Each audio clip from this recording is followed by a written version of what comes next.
could be that his side rallies to his defense if part of his law is struck down or all of it's struck down, or it could be that the American public will decide that he had pushed too far, gone too far in a philosophical direction, or in fact, violated the Constitution, even though he's a legal scholar himself.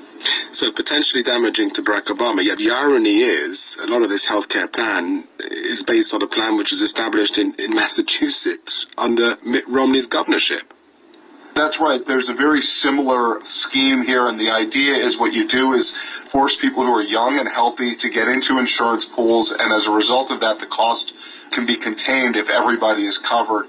Without those young and healthy people being in the pools, basically you end up with older, sicker people, and it's not economically feasible to cover everyone. So that worked to some extent in Massachusetts, and the federal government tried to apply it, and now there's a question about whether it's constitutional for the federal government to do that. There seems to be no question as to whether the state government can do that. What do most Americans think? What do the polls say? The polls are generally against the healthcare law as a whole. Some of the individual pieces of it are popular. I think a lot of Americans are not operating with a full amount of information on both sides.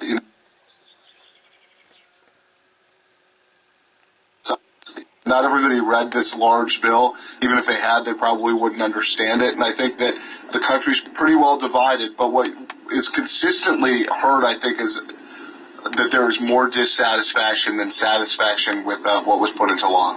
A lot of people listening to this from the outside find it quite hard to understand. I'm speaking to you here from the UK. It's the idea of universal healthcare is pretty much accepted by everyone. It's accepted by everyone just about all over Europe. And here we are in America. It seems to be a problem. Why is that?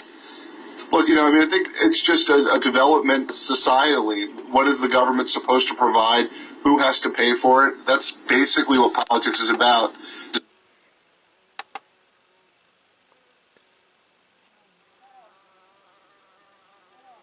We'll go back in history, but certainly that's the case.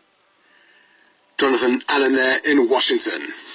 There's a conference going on in Edinburgh in Scotland right now called TED Global, which stands for Technology, Entertainment and Design. And among those attending is Gabriella Coleman, who's an anthropologist. So you would think it was a strange place for an anthropologist to be. Gabriella, what exactly are you doing at this conference? I just presented on Anonymous, which is the global protest movement composed of activists and hackers. Right, and what did you say? Well, I wanted to give a little bit of sense of their genesis, their organization, and how to kind of think about them politically, because they're quite unique. And so you're sort of approaching them from an anthropological view, really? I've spent